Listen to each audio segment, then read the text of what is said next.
आजचा हा व्हिडिओ महत्वाचा आहे. तर जे विद्यार्थ्यांनी मिलिटरी स्कूलसाठी फॉर्म भरलेले आहे आणि उद्या 7 डिसेंबरला त्यांचा पेपर आहे आणि जे पालक विद्यार्थी आता प्रवास करत आहेत पुणे सेंटरला जाण्यासाठी आणि पुण्याला उद्या 7 डिसेंबरला सर्वांची मिलिटरी स्कूलची एक्झाम आहे, ज्यासाठी त्यांनी खूप मेहनत घेतलेली आहे. काहींनी 3 महिने, 4 महिने, 7 महिने, वर्ष, 2 वर्ष. तर मिलिटरी स्कूलची ही जी परीक्षा उद्या असणार आहे याच्यामध्ये आपण कोणकोणत्या गोष्टी कशा पद्धतीने करायच्या आहेत आणि कोणत्या गोष्टी टाळायच्या आहेत. पहिली गोष्ट, या मिलिटरी स्कूलची जी एक्झाम आहे यासाठी आपल्याला घेऊन जाताना कोणकोणत्या गोष्टी महत्वाच्या आहेत. त्याच्यामध्ये आपल्याला ऍडमिट कार्ड जे आहे त्याची आपल्याला झेरॉक्स पाहिजे.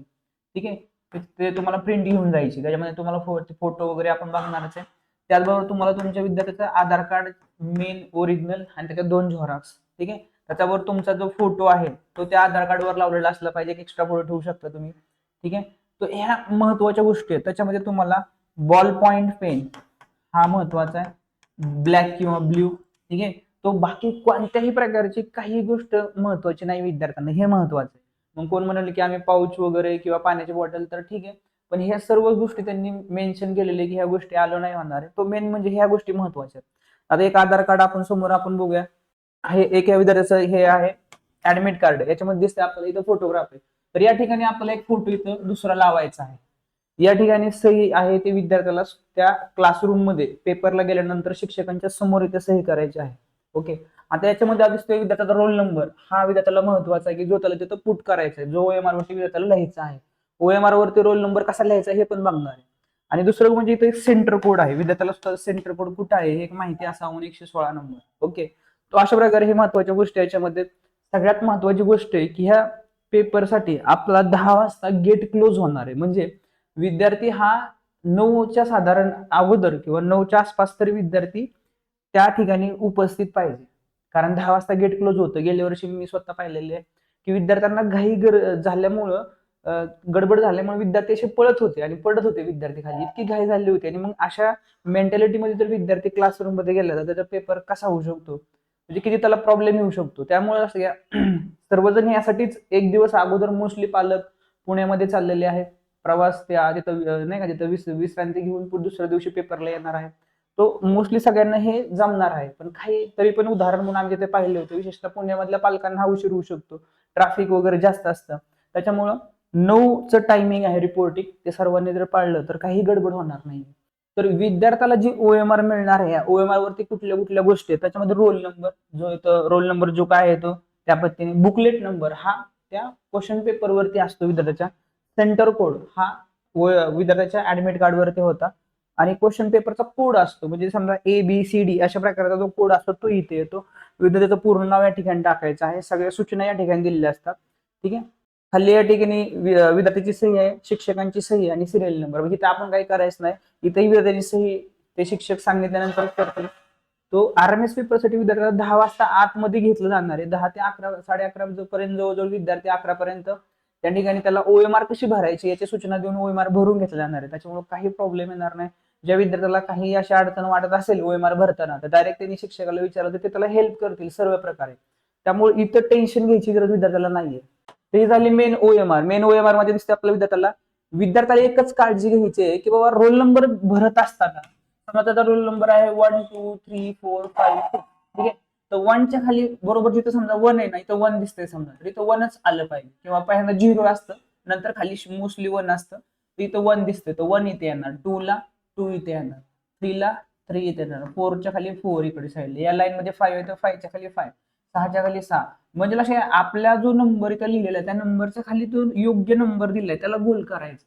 अशा प्रकारे हा रोल नंबर, त्यानंतर जो बुकलेट नंबर आहे क्वेश्चन पेपर तो वाला, आणि पेपर सेट जो काय आहे ABCD, या सर्व गोष्टी याच्यामध्ये व्यवस्थित भरल्यानंतर ओएमआर वरती काळजी घ्यायची की ओएमआर वरती जो काय गोल आहे तो बाहेर गेला तरी चालू शकतो. ठीक आहे, असं थोडाफार बाहेर जाऊ द्या, काही प्रॉब्लेम नाही, पण असा अर्धवट गोल नाही पाहिजे. दुसरी गोष्ट, तुम्ही इथं गोल केलाय आणि चुकून ह्याच्यावर जरी टिपका पडला असा पेनाचा, तर इथं पण तुमचा मार्ग राहणार. तर ह्या महत्वाच्या गोष्टी सोडून अजून काही महत्वाच्या गोष्टी मी आपल्याला शेअर करतोय. तर पेपरला रश करणे, पहिली गोष्ट, घाई गडबड करायची विद्यार्थ्यांना काहीच गरज नाही. कारण विद्यार्थी एक दिवस अगोदर चाललेले, किंवा हीच गोष्ट आपण प्रत्येक विद्यार्थ्याला पर्सनली पण सांगितलेली, आपल्या क्लासरूम मधल्या पण ते सर्वांना सांगणे किंवा घाई गडबड करायची गरज नाही. विशेषतः जर समजा एखाद्या दिवस उशीर झाला जायला, तर पालकांनी थोडं म्हणजे नाही काय, त्याला अशी घाई गडबड नाही वाटली पाहिजे.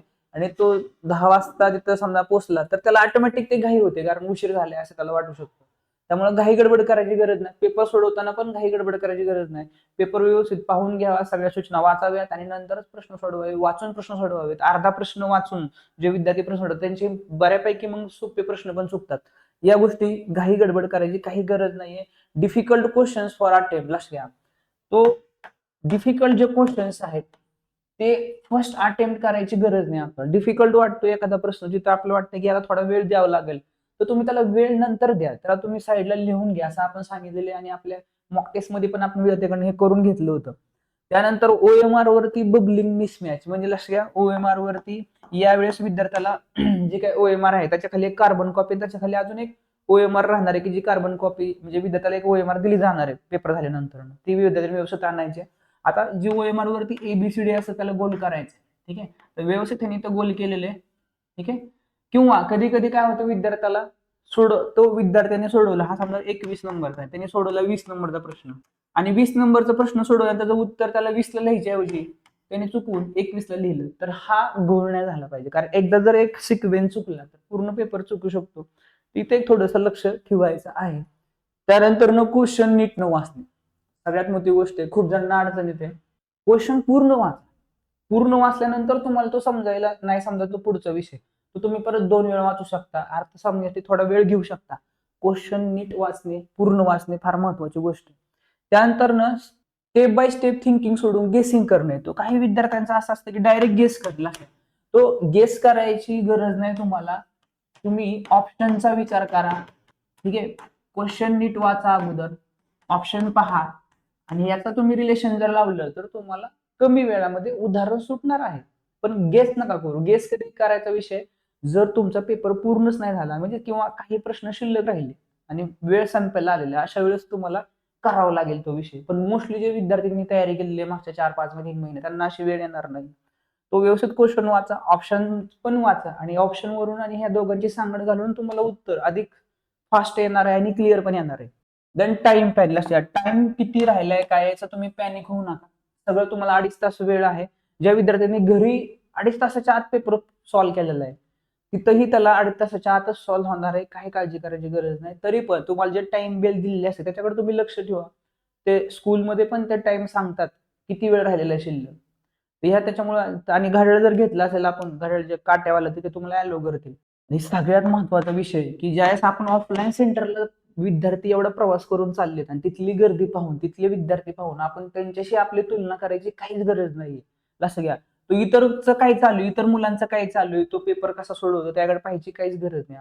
म्हणजे विद्यार्थ्यांना हा गोष्ट होते मोस्टली, एवढी गर्दी एवढे पालक बघून बाकी बरेचसे छोटे छोटे वयाचे विद्यार्थी आहेत 5वी-6वीचे, ते सुद्धा घाबरतात. त्यांना घाबरायची गरज नाहीये. दुसऱ्या विद्यार्थ्यावर आपल्याला कम्पेअर करायची गरज नाही. तो विद्यार्थीही तुमच्यासारखा स्टडी करून तो तिथं आलेला आहे. त्यालाही तेवढ्याच भीती आहे, त्यालाही तेवढंच उत्साह आहे की आता काय होणार आहे आपलं.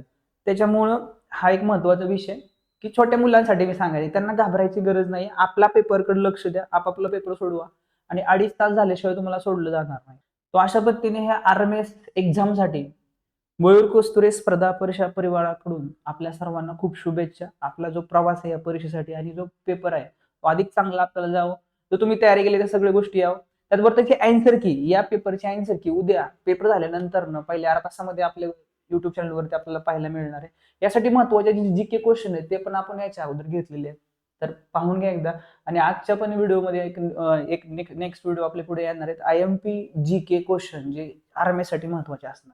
या सर्व तयारी आपल्या जे काही युट्यूब चॅनल आहे त्याच्यावरती आहे. आपलं MSK क्लास ऍप हे आपले ऍप पण आहे, याची लिंक आपल्याला डिस्क्रिप्शन मध्ये मिळून जाईल. तो आजचा व्हिडिओ आपल्याला कसा वाटला, आरएमएसची आपण एक्झाम देत आहे तर त्याबद्दल हा व्हिडिओ महत्वाचा आहे आणि अशा सर्व स्पर्धा परीक्षांची माहिती आपल्या चॅनलवरती असते. भेटूया आपण पुढच्या महत्वाच्या व्हिडिओमध्ये.